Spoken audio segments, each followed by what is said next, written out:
Nesse questionamento, Pedro é um momento brilhante. Matheus Cunha, 7 gols pelo Atlético de Madrid em mais de uma temporada. O Pedro, 12 só na Libertadores.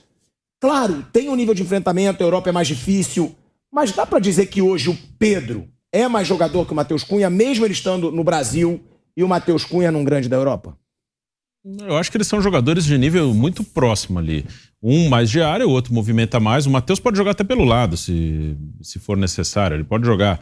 Já viu o Matheus jogar aberto na esquerda, até na seleção olímpica. Então, assim, acho que são jogadores de um nível muito próximo. Acho que o que define é muito o que o Tite quer. O Matheus Cunha, na seleção olímpica, ele foi artilheiro do pré-olímpico, ele fez uma boa Olimpíada. No Atlético, ele é um cara que entra durante os jogos mais para tentar melhorar a equipe e ajuda em alguns momentos. Lá tem bastante gente no ataque. Ou seja, acho que eles são uma briga de jogadores muito próximos ali. Jogadores de um nível parecido. O Pedro teve dificuldade quando foi para fora, né? Ele jogou na Fiorentina muito pouco, voltou. Mas é um jogador muito bom. E é um cara de área, né? Como o Tite quer. O Tite convocou, né? O Piperno lembrou aqui 2016-17, o Tite convocou o Diego Souza e o William José, tentando achar esse centroavante. E nenhum deles convenceu. O William José até nem chegou a jogar, foi convocado, mas não chegou a jogar. Melhoramos o padrão, né, Bruno? Sim, melhorou, tá melhor. Esse elenco é muito melhor. Porque não tinha jogador de lado de campo, era o único que era o Neymar. Um monte. Esse elenco é muito melhor que o de 2018. Muito melhor. Veja, tem uma mudança importante aí que diz muito sobre a convocação de jogadores com características diferentes, mais um ponto a favor do Pedro, que é o fato de termos 5 alterações agora na Copa do Mundo em relação às 3. Vocês estão lembrados dos 3 jogadores que entraram contra a Bélgica? Renato Augusto, Firmino e Douglas Costa. Sim.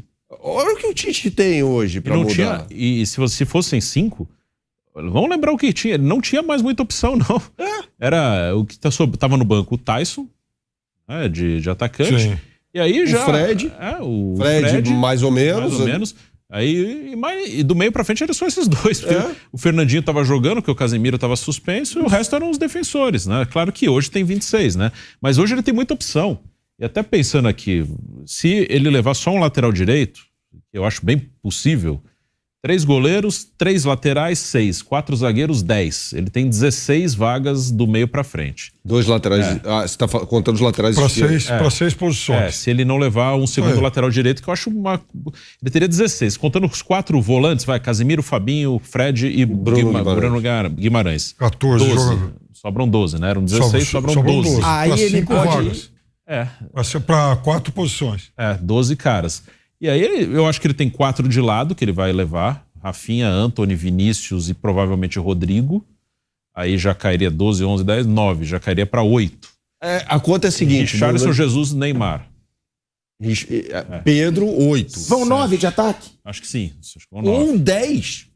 Por causa dessa variação. Se ele não levar um lateral direito, dá até pra levar 10. Ou ele leva 9 ataque, 3 meias. Ou ele leva 7 leva... meio-campistas, contando com os volantes, ou leva 10 atacantes. Quem roda pra vocês? Pra mim, Firmino e Matheus Cunha. Eu vou com o relator. Sim, eu acho que sim. É mais Todo provável. mundo acha que são os 2 que vão rodar? Acho que sim. Rodrigo certo. Sim. Richarlison certo. Sim, muito. Vinícius Júnior certo. Sim.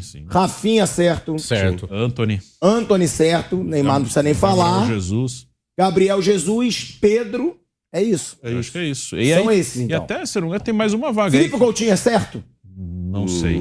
Mas eu acho que vai. O Everton Ribeiro teve pouco tempo contra a Gana e errou um passe que resultou num contra-ataque para a seleção africana. O Tite deixou claro, a disputa entre Everton Ribeiro e Felipe Coutinho. Não podem os 2. Não, ele falou que os 2 estão disputando vaga. Ele falou, os 2 estão disputando vaga. Se ele não levar um segundo lateral direito, diante desse contexto, sim. Pode acontecer. Se for por justiça de momento, é o Everton Ribeiro. Mas tem uma coisa. Agora, o Felipe Coutinho realmente é mais jogador e tem mais a confiança do Tite.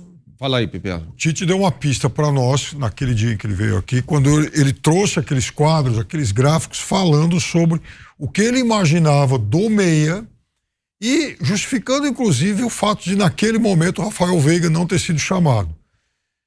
Então, quando ele fala em Everton Ribeiro e o Coutinho disputando uma mesma posição, se isso realmente acabar valendo, significa que o Tite mudou um pouquinho a forma de pensar dele em relação à movimentação desse jogador. Porque naquele momento, o Tite, na cabeça do Tite, por tudo que ele explicou pra gente, não caberia, por exemplo, um meia que faça essa função do Everton Ribeiro, ou seja, um meia armando mais pelo lado direito.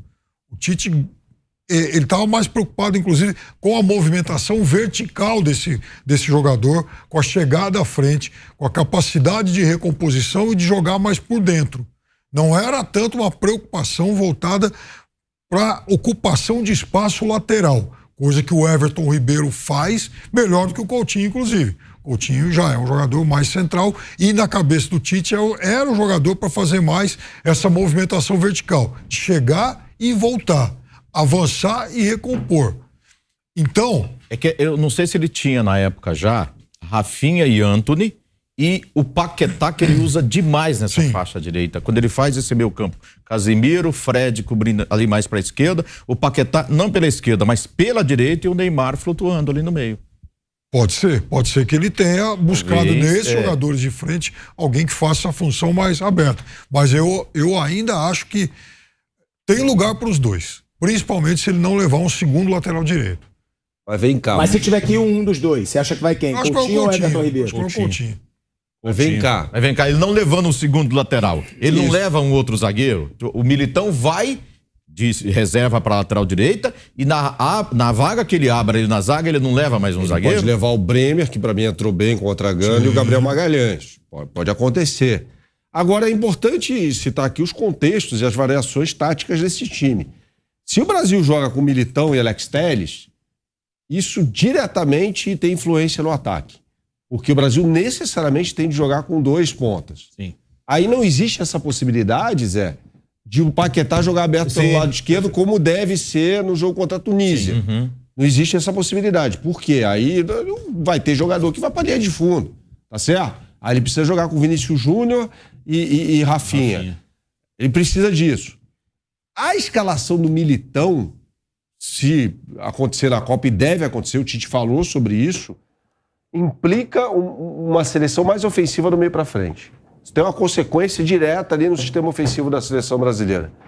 Porque o Militão jogou como lateral direito, mas a gente via claramente a saída de bola do Brasil na partida contra a Gana, com os 2 zagueiros e os laterais um pouquinho à frente, os 2 laterais alinhados. Você não viu um lateral atacando mais a linha de fundo e o outro ficando para fazer uma saída com os outros 2 zagueiros. Não acontecia.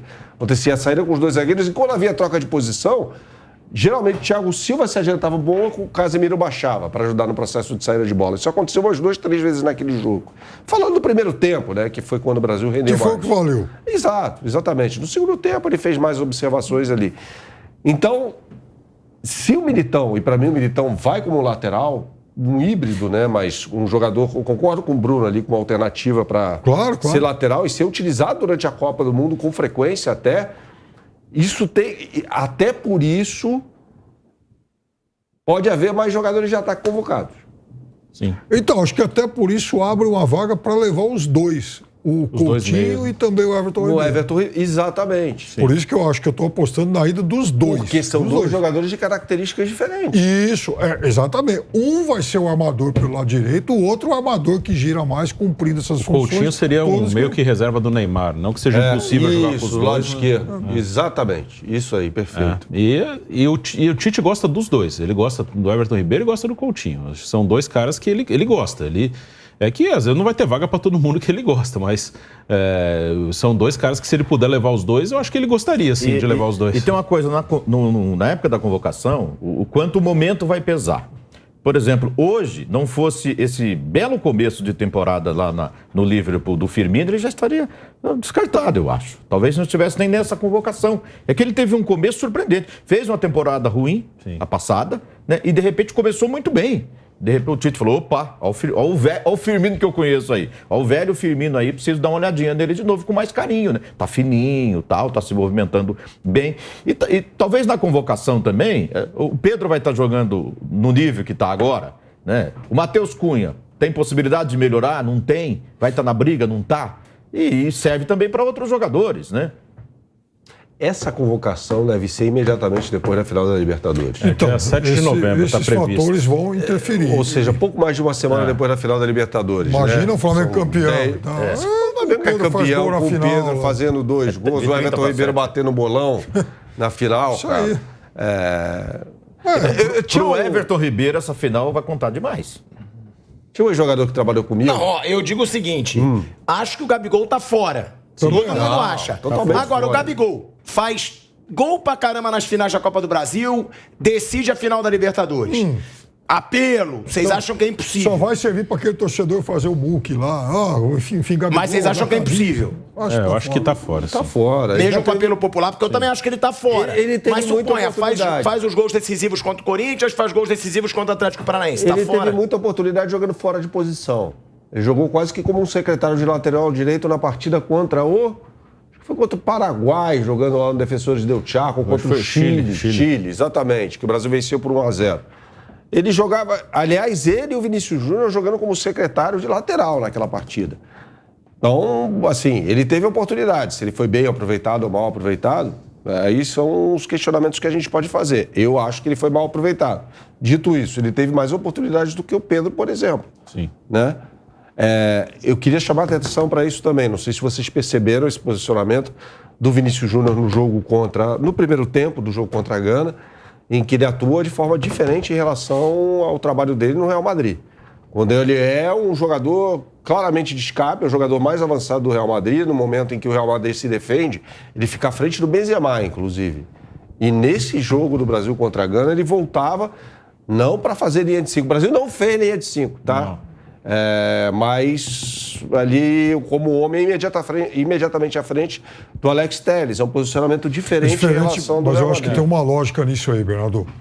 Ele era um esquema que previa poucas situações, poucas ações de contra-ataque. Não era o Brasil recebendo a bola com tanto espaço com o adversário avançado. Eu acho que por isso que o Tite optou por isso. E tem uma coisa de seleção também, assim, que normalmente, quase todos os times, né, quando defendem 2 linhas de 4 e 2 mais livres, né? No Real Madrid, normalmente ele e Benzema ficam mais soltos, né? Ele tem o Valverde. Compõe pelo lado direito. Aí tem o Kroos, o Valverde muitas vezes fecha, muitas vezes fica uma linha de 4 com o Valverde e os 3 no meio ali. E na seleção tem o Neymar e tinha um centroavante também, né? Então na seleção, na recomposição ali, ele tinha que fechar mais o lado, o Neymar fica solto e o 9 também. Pode até rolar em algum jogo, se tiver essa formação, o 9, o Richarlison, o Jesus, se o Tite entender que é bom deixar o Vinícius mais solto para puxar contra-ataque, um dos dois recompor do lado e ele ficar solto com o Neymar. Pode rolar essa variação, mas acho que é mais por isso, né? Que na seleção são outros jogadores, né? Então ele tem que fechar mais. Mas pode inverter às vezes com o centroavante, principalmente o Richarlison e o Gabriel, Deu que são mais caras liberdade fortes. para o Rafinha. E o Vinícius Júnior fez um primeiro tempo melhor do que o Rafinha, né? Sim, Rafinha não foi bem no jogo. Não foi bem. Ele deu mais liberdade para o Rafinha. No momento em que a seleção se defendia, o Rafinha ficou mais à frente.